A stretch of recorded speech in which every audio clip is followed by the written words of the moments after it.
यहाँ पर अगर बात करें साथियों पूरे निचोड़ वाले ये क्वेश्चन है, पूरी जीके के निचोड़ वाले ये सभी क्वेश्चन है। तो पहला सवाल आपकी स्क्रीन पर है कि भारतीय संविधान का अस्थायी अध्यक्ष साथियों कौन होता है। तो आपको मालूम होना चाहिए, अगर अस्थायी अध्यक्ष के बारे में अगर आपसे पूछा जाए तो आपको बताना है डॉक्टर सच्चिदानंद सिन्हा ये अस्थायी अध्यक्ष थे संविधान के, ठीक है ना। लेकिन अगर साथियों मैं आपको बताऊं, देखिए पहली बैठक जो होती है, क्या संविधान की पहली बैठक जो होती है वो 9 दिसंबर 1946 को होती है। और इस बैठक में साथियों स्थायी अध्यक्ष किसे बनाया जाता है ये आपको मालूम होना चाहिए। इस अध्यक्ष में ही स्थायी अध्यक्ष किनको बनाया जाता है, डॉक्टर राजेंद्र प्रसाद को बनाया जाता है। तो अगर आपसे स्थायी अध्यक्ष पूछे तो डॉक्टर राजेंद्र प्रसाद बताना, लेकिन अगर अस्थायी अध्यक्ष आपसे पूछे तो आपको डॉक्टर सच्चिदानंद सिन्हा बताना है, ठीक है ना। अगर आपसे पूछे कि जो संविधान है ना ये कितने समय में बनकर तैयार हुआ, तो 2 वर्ष 11 महीने, क्या साथियों 2 वर्ष 11 महीने और 18 दिन का समय लगा, ये चीज आप लोग भी ध्यान रखेंगे। अब उसके बाद देखिए अगला सवाल है आपकी स्क्रीन पर, आपसे पूछा जा रहा है कि 1905 के स्वदेशी आंदोलन की महत्वपूर्ण वजह क्या थी, यानी कि 1905 में ये स्वदेशी आंदोलन क्यों आया ये आपसे पूछा जा रहा है। देखिए 1905 में हुआ था साथियों, क्या 1905 में हुआ था बंगाल विभाजन। तो 1905 के बंगाल विभाजन के बाद ही स्वदेशी आंदोलन शुरू हुआ। तो इसकी वजह क्या थी, स्वदेशी आंदोलन की वजह मैं कहूंगा बंगाल का विभाजन था। इसलिए सवाल आपसे साथियों बहुत पूछा जाता है, तो आंसर जिनका भी ऑप्शन नंबर ए है मैं कहूंगा बिल्कुल करेक्ट है। चलिए अगर आपसे पूछा जाए कि बंगाल का विभाजन किस गवर्नर के समय में हुआ साथियों, तो लॉर्ड कर्जन आपको बताना है। उसके बाद देखिए नेक्स्ट नंबर का सवाल है आपकी स्क्रीन पर कि समुद्रगुप्त कौन सा वाद्य यंत्र बजाता था, मुझे बताइए। देखिए आपसे 2 तरह के सवाल पूछे जाते हैं।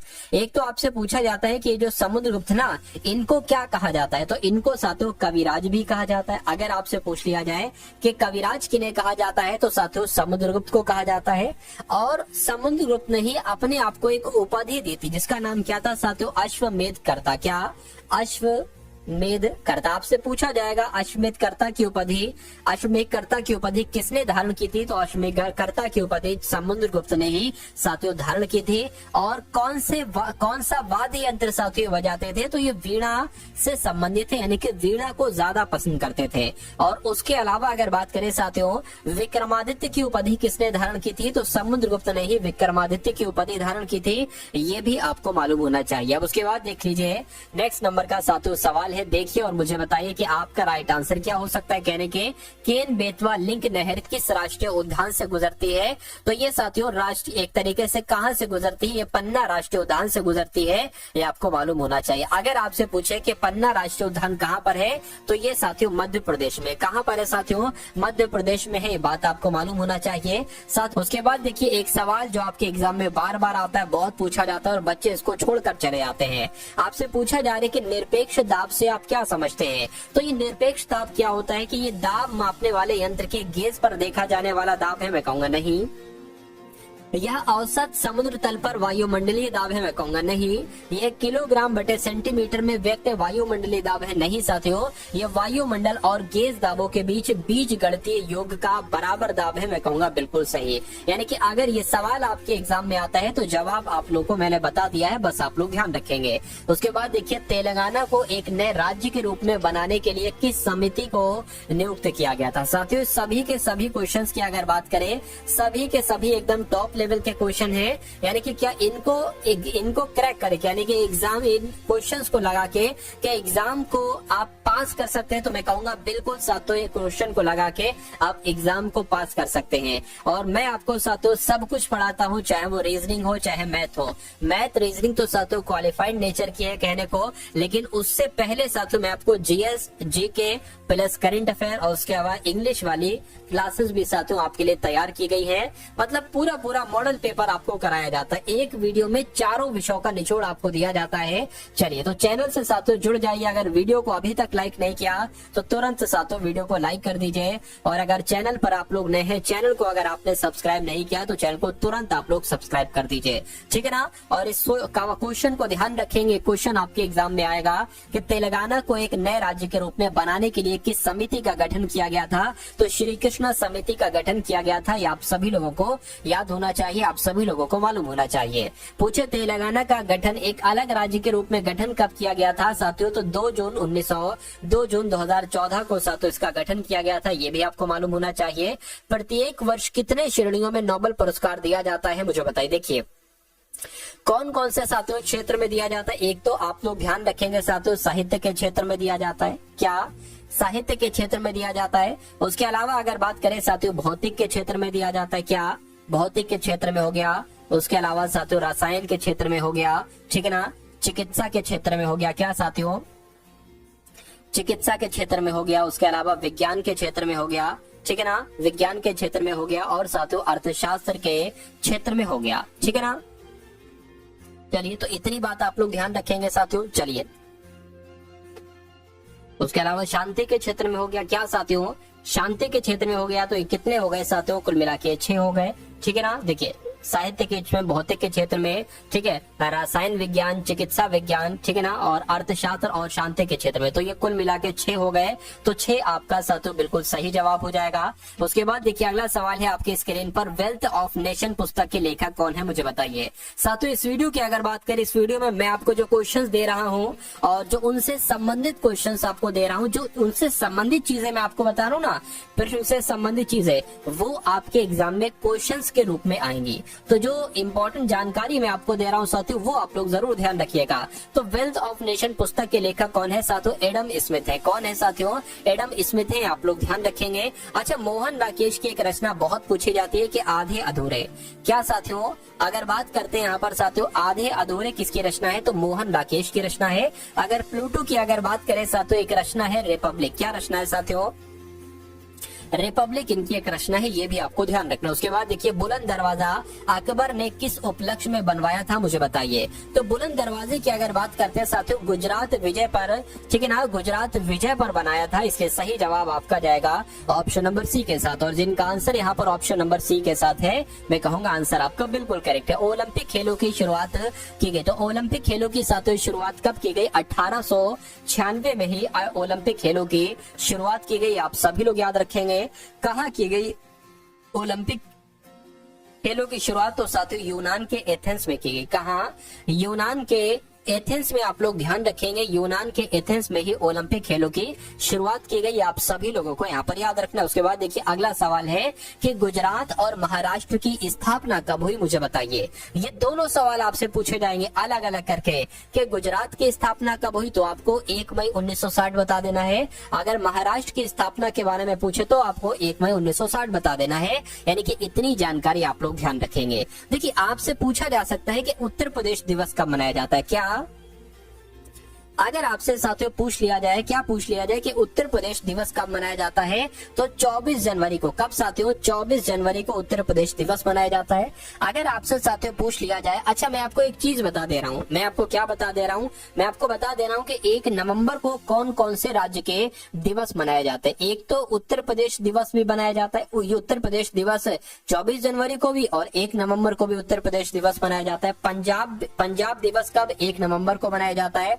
हरियाणा ठीक है ना, अगर बात करें हरियाणा दिवस, ये भी साथियों। और उसके अलावा आप लोग ध्यान रखेंगे कर्नाटक दिवस अगर आपसे पूछा जाए तो कर्नाटक की स्थापना दिवस भी 1 नवंबर को मनाया जाता है। केरल का भी साथियों 1 नवंबर को मनाया जाता है। आंध्र प्रदेश दिवस की अगर बात करें तो आंध्र प्रदेश दिवस भी 1 नवंबर को ही मनाया जाता है। तो इतनी जानकारी आप लोग ध्यान रखेंगे साथियों। इन 50 क्वेश्चन के माध्यम से मैं आपके तकरीबन 150 से 200 तक क्वेश्चन साथियों करवा दूंगा, ठीक है ना। तो एग्जाम से पहले अगर आपका एग्जाम है कुछ समय के बाद, तो मैं कहूंगा इन सारी चीजों को आप देख कर जाएंगे, इन सभी चीजों को आप साथियों क्लियर करके जाएंगे, आपका एग्जाम बहुत आसानी से क्रैक हो जाएगा। संविधान का संशोधन भारतीय संविधान के किस अनुच्छेद में दर्शाया गया है मुझे बताइए। तो ये तो साथियों अनुच्छेद 368 में, क्या जो संविधान में संशोधन है ना, ये कहाँ पर साथियों किया गया है? ये अनुच्छेद 368 में किया गया है। आपको ध्यान होना चाहिए, आपको याद होना चाहिए। जुलू जनजाति किस देश से है, यानी कि जुलू जनजाति ये कहाँ की है, ये कहाँ निवास करते हैं? तो मैं कहूंगा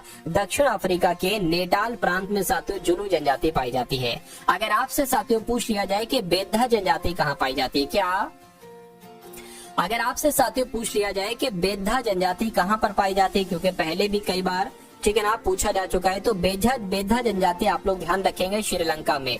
कहाँ पर पाई जाती है साथियों? श्रीलंका में पाई जाती है, ठीक है ना, ये चीज भी आप लोगों को मालूम होना चाहिए। चलिए अब उसके बाद देखिए अगला सवाल है कि भारत का पहला कार्यवाहक प्रधानमंत्री कौन थे? तो भारत के पहले कार्यवाहक प्रधानमंत्री गुलजारी लाल नंदा थे। कौन थे साथियों? गुलजारी लाल नंदा थे, आपको मालूम होना चाहिए। अच्छा, यहाँ पर प्रधानमंत्री की बात आई है तो पहले प्रधानमंत्री तो साथियों आप सभी को पता है पंडित जवाहरलाल नेहरू थे। लेकिन एक सवाल आपसे पूछा जाता है कि सबसे बड़ा कार्यकाल किसका रहा है, यानी कि सबसे लंबा कार्यकाल किसका रहा है? तो पंडित जवाहरलाल नेहरू का ही रहा है। लगभग साथियों 16 साल, क्या 16 साल 9 महीने का इनका कार्यकाल रहा है, ये भी आप लोग याद रखेंगे। चलिए अब उसके बाद देखिए नेक्स्ट नंबर का सवाल है कि मास्टर ग्रंथि किसे कहा जाता है साथियों, बताइए। तो मास्टर ग्रंथि की अगर बात करते हैं साथियों कि मास्टर ग्रंथि किसे कहा जाता है, फटाफट आप लोग कमेंट करके यहाँ पर बता दीजिए। तो पिट्यूटरी ग्रंथि अगर आपका जवाब है तो मैं कहूंगा बिल्कुल सही, पिट्यूटरी ग्रंथि को ही मास्टर ग्रंथि कहा जाता है। अगला सवाल है कि उत्तर प्रदेश के किस स्थान पर महात्मा बुद्ध ने निर्वाण की प्राप्ति की थी? फटाफट साथियों बताइए। तो मैं कहूंगा उत्तर प्रदेश के साथियों कुशीनगर में। कहा? उत्तर प्रदेश के कुशीनगर में महात्मा बुद्ध यानी कि गौतम बुद्ध ने निर्वाण की प्राप्ति की थी, आप सभी लोगों को मालूम होना चाहिए। और गौतम बुद्ध की अगर बात करें तो इनको एशिया का ज्योति पुंज कहा जाता है, यानी कि लाइट ऑफ एशिया कहा जाता है। एग्जाम में बहुत सवाल पूछा जाता है। भारत का सबसे स्वच्छ शहर कौन सा है साथियों, बताइए। तो भारत का सबसे स्वच्छ शहर कौन सा है साथियों? इंदौर है। क्या भारत का सबसे स्वच्छ शहर इंदौर है? लेकिन अगर आपसे पूछा जाए क्या कि एशिया के सबसे बड़े गोवर्धन प्लांट का लोकार्पण कहां पर किया गया है, तो साथियों इंदौर में ही किया गया है। तो ये भी आप लोग ध्यान रखेंगे। चलिए अगर आपसे पूछ ले कि सबसे गंदा शहर कौन सा है, क्या सबसे मतलब सफाई सुथराई के मामले में सबसे गंदा शहर जो आया है वो पटना का नाम साथियों आया है। और सबसे स्वच्छ शहर, सबसे साफ सुथरा शहर इंदौर का नाम आया है। चलिए अब उसके बाद देखिए नेक्स्ट नंबर का सवाल है। चलिए निम्नलिखित में से कौन सा सुमेलित नहीं, यानी कि इनमें से कौन सा सुमेलित नहीं है साथियों? फटाफट मुझे आंसर आप लोग कमेंट करके बता दीजिए। चलिए यानी कि पुस्तक है और उनके लेखक हैं, ठीक है ना, पुस्तक है और उनके साथियों लेखक है। चलिए बताइए। तो यहाँ पर अगर बात करें जो प्रेजेंट डायरी है ना, ये किसकी पुस्तक है? मैं कहूंगा ये तो साथियों जयप्रकाश नारायण की पुस्तक है। बूंद और समुद्र की अगर बात करें ये साथियों रविन्द्रनाथ टैगोर की पुस्तक नहीं है। क्यों? क्योंकि ये अमृतलाल नागर की पुस्तक है। किसकी?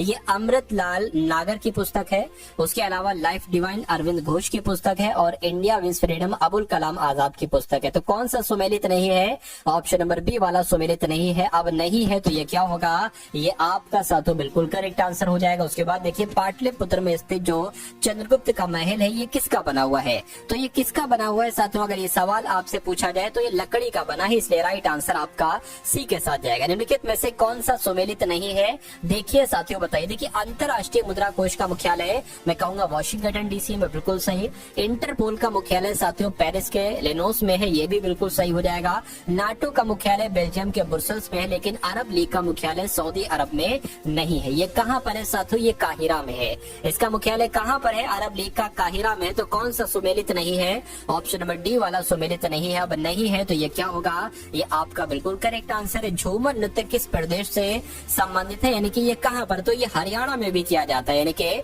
जो झूमर नृत्य है ना साथियों, ये कहाँ पर किया जाता है? ये हरियाणा में भी किया जाता है, आपको साथियों मालूम होना चाहिए। चलिए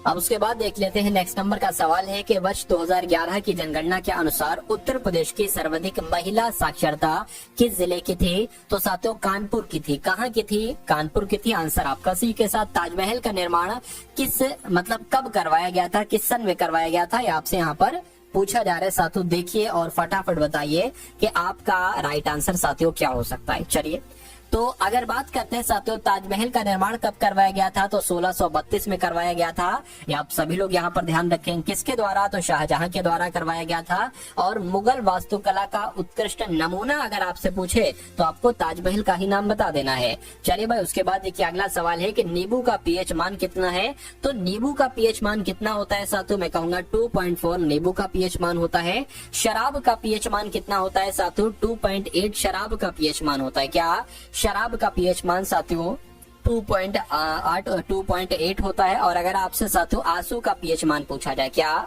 अगर आपसे आंसू का पीएच मान पूछा जाए तो 7.4 ये आंसू का पीएच मान होता है, ये भी आपको याद रखना है। उसके बाद देखिए अगला सवाल है आपकी स्क्रीन पर और आपसे पूछा जा रहा है कि राजस्व परिषद न्यायिक के कार्य होते हैं, तो मैं कहूंगा क्या वाद विवाद और अपील कर इसका ये राजस्व परिषद न्यायिक के कार्य है, मैं कहूंगा बिल्कुल। हिस्सेदारी वाले विवाद का निपटारा करना ये भी राजस्व परिषद न्यायिक के कार्य है, और पुनर्अवलोकन का कार्य करना ये भी राजस्व परिषद न्यायिक के कार्य है, यानी कि ये सभी कार्य राजस्व परिषद न्यायिक के ही है। उसके बाद देखिए ऋग्वेद में सर्वाधिक उल्लेखित कौन नहीं है, यानी कि कौन सी नदी का उल्लेख नहीं किया गया है, मैं कहूंगा साथियों यमुना का किया गया है, गंगा का किया गया है, चंबल का किया गया है, लेकिन सिंधु नदी का नहीं किया गया। यानी कि ऋग्वेद में सर्वाधिक उल्लेखित नदी नहीं है, सबसे ज्यादा बार जिसका उल्लेख न किया गया हो उसका नाम सिंधु है, ये आपको मालूम होना चाहिए। चलिए भाई, अब उसके बाद देखिए अगले नंबर का सवाल है आपकी स्क्रीन पर, पूछा आपसे जा रहा है कि भारत का सबसे बड़ा हड़प्पाई नगर कौन सा है। तो भारत का सबसे बड़ा हड़प्पाई नगर कौन सा है, राखी गढ़ी है। कौन सा है साथियों, राखी गढ़ी है, ये आप लोग ध्यान रखेंगे। उसके बाद देखिए सिराज हिंद किस नगर को कहा जाता है, तो मैं कहूंगा कि जौनपुर को क्या सिराज हिंद कहा जाता है, बिल्कुल साथियों जौनपुर को ही, क्या साथियों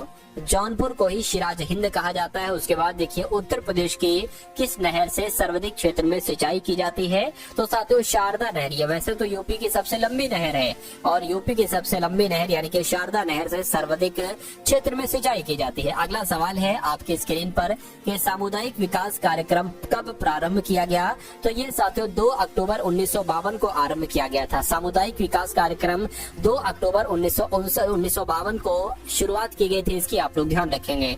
उसके बाद देखिए अगला सवाल है कि बुंदेलखंड क्षेत्र की किसी एक नहर का नाम है, तो बुंदेलखंड क्षेत्र की एक नहर का नाम आपसे साथियों यहाँ पर पूछा जा रहा है, क्या होगा साथियों बताइए सही जवाब। चलिए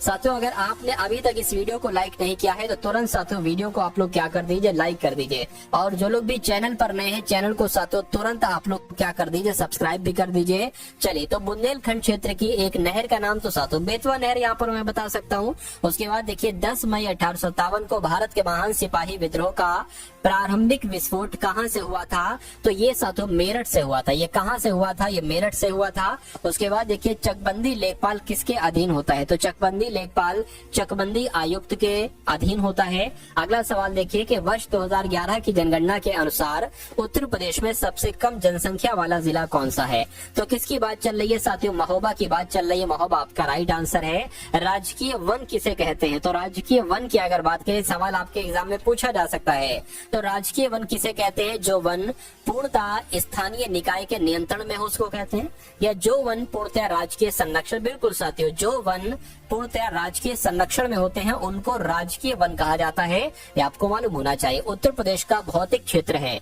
तो इसमें से साथियों उत्तर प्रदेश का जो भौतिक क्षेत्र है वो कौन सा है साथियों, देखकर मुझे आप लोग बतला दीजिए। चलिए, तो भाबर एवं तराई क्षेत्र भी है, मध्य के मैदानी क्षेत्र भी है, दक्षिण के पठारी क्षेत्र भी है। तो मैं कहूंगा कि आपका राइट आंसर जो जाना चाहिए वो ऑप्शन नंबर डी के साथ जाना चाहिए। वन रिपोर्ट कितने वर्ष के अंतराल पर की जाती है बताइए, तो ये तो साथियों हर 2 वर्ष के अंतराल पर की जाती है। कितने वर्ष के अंतराल पर वन रिपोर्ट की जाती है, तो मैं कहूंगा 2 वर्ष के अंतराल पर। उसके बाद देखिए उत्तर प्रदेश में कुल सिंचित भूमि का कितना प्रतिशत नहरों के द्वारा सिंचित होता है, तो मैं कहूंगा 18.2%।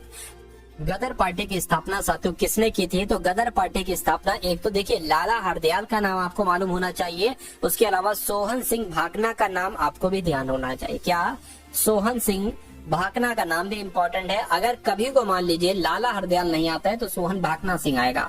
उसके अलावा आपसे पूछा जाएगा कि इसकी स्थापना कब हुई थी, तो 1913 में इसकी स्थापना हुई थी, ये भी आपको साथियों मालूम होना चाहिए। चलिए, अब उसके बाद देख लेते हैं नेक्स्ट नंबर का सवाल है कि निम्नलिखित में से कौन सा सुमेलित नहीं है, देखिए और बताइए सही जवाब क्या होगा। देखिए अल्बानिया की यहाँ पर अगर बात करें, किसकी, अल्बानिया की अगर बात करें तो अल्बानिया देश की राजधानी तिराना है, मैं कहूंगा बिल्कुल। अंगोला की राजधानी लुआंडा है, मैं कहूंगा बिल्कुल साथियों। बहामा की राजधानी कैनबरा नहीं है, क्योंकि कैनबरा साथियों ऑस्ट्रेलिया की राजधानी है। किसकी, ये ऑस्ट्रेलिया की राजधानी है। और बहामा की राजधानी की अगर बात करें तो नसाउ है। क्या है साथियों, नसाउ है। उसके अलावा बारबाडोस की राजधानी की अगर बात करें तो ब्रिजहाउन है। यानी कि कौन सा सुमेलित नहीं है, तो मैं कहूंगा ऑप्शन नंबर सी वाला सुमेलित नहीं है।